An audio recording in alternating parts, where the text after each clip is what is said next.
Bonjour les enfants. Je suis heureuse de vous voir aujourd'hui, les beaux enfants qui ont 7 ans et qui sont en 3e année. Voici, c'est beaucoup de petits visages que je ne connais pas. J'aurais de la difficulté à mettre un nom sur les figures, mais je pense qu'il y en a un que je connais. Il se nomme Charles. Charles, c'est mon arrière-petit-fils, que j'aime beaucoup et que je suis fière de voir parmi le groupe. Je me présente. Mon nom est Anne-Marie, j'ai 91 ans et comme je l'ai dit plus tôt, je suis l'arrière-grand-mère de Charles. Alors, je vais vous raconter un peu ce qui se passait quand moi j'avais votre âge.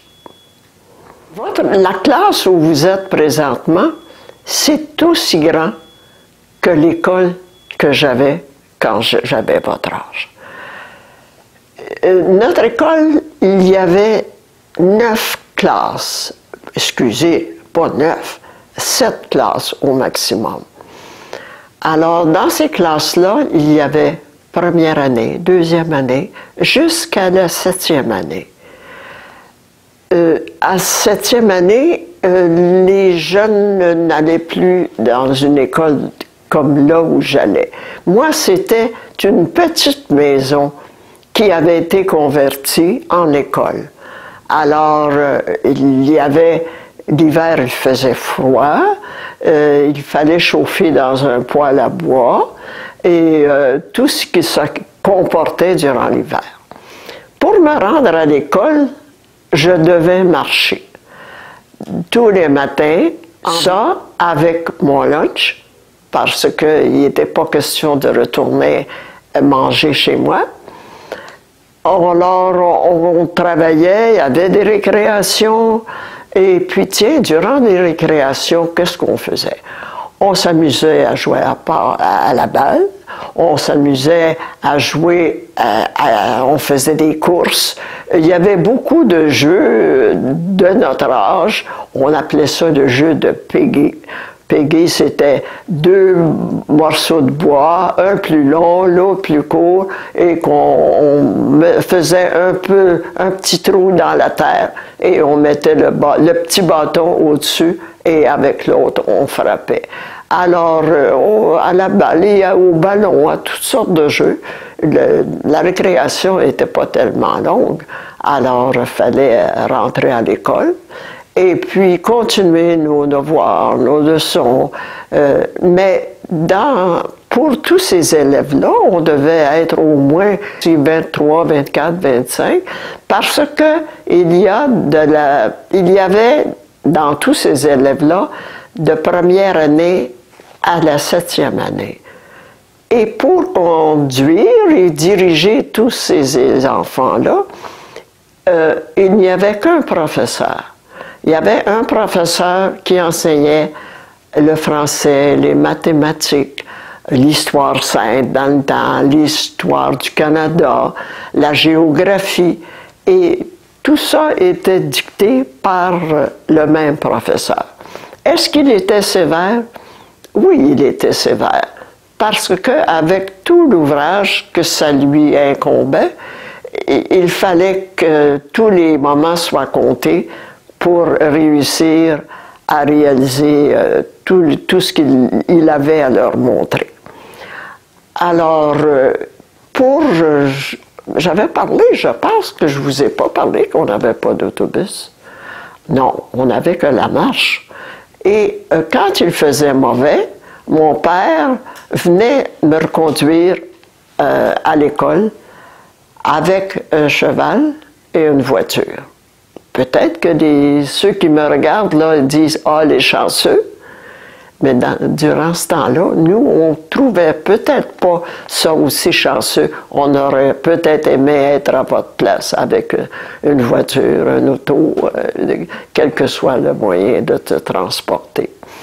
Et alors, les jeux préférés que Je pense que c'était comme étant une petite fille. J'aimais naturellement jouer avec une poupée que ma marraine m'avait apportée. Et aussi, j'avais ma sœur Monique qui avait un an de différence avec moi. Alors, on s'amusait beaucoup ensemble. On faisait des pique-niques, toutes les deux. On faisait des parades de mode. On faisait toutes sortes de choses que les petites filles font. On avait un chien qui nous suivait continuellement. Et on avait des petits minous à l'intérieur, puis on jouait avec eux. Et je pense qu'on n'avait pas des jouets comme vous avez. Des jouets, beaucoup de jouets achetés dans les magasins, il n'y en avait pas beaucoup dans nos maisons. J'ai pas mentionné aussi qu'on avait une chèvre. Et c'était peut-être mes frères les plus âgés qui attelaient la chèvre et nous, les deux petites, on s'amusait parce que ma sœur et moi, ils nous appelaient les deux petites étant donné qu'il y avait une différence un peu avec le restant de la famille. Alors, on s'est amusé avec ça. On a eu beaucoup de plaisir dans ma jeunesse. J'ai été très heureuse. Ils jouaient pas très, mais dispendieux, ça n'existait pas quand j'étais jeune. Dans les familles, il y avait beaucoup d'enfants. Pour ma part, moi, j'avais 4 frères et 3 sœurs. Mais il y avait beaucoup de familles nombreuses aussi. Avoir de 12 enfants, 14 enfants, 15 enfants, c'était pas tellement rare. Les enfants vivaient pas mal sur une ferme, la plupart. Les familles étaient nombreuses, puis heureuses aussi. Quand j'étais jeune, un item qui n'existe plus, que je devais me servir, plutôt les personnes plus âgées que moi, c'était écrire à l'encre, à la plume et à l'encre. Sur les pupitres, il y avait un petit espace, un petit trou, dans lequel il y avait un encrier.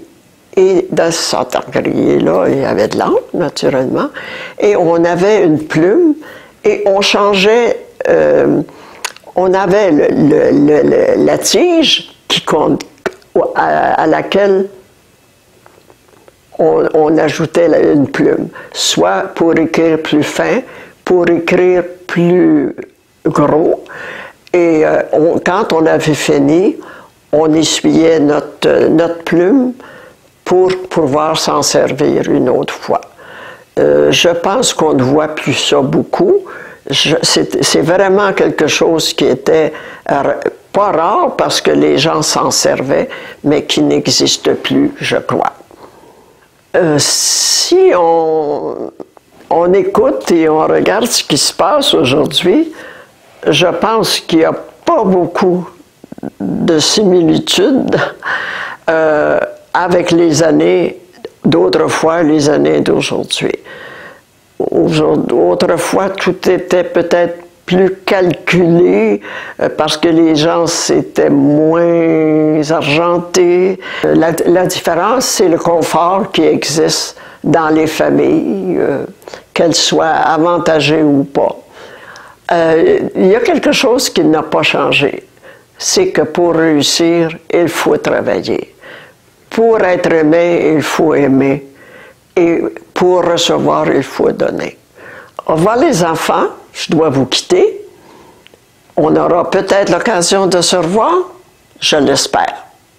Et toi, Charles, je suis très heureuse et je t'aime beaucoup. À bientôt.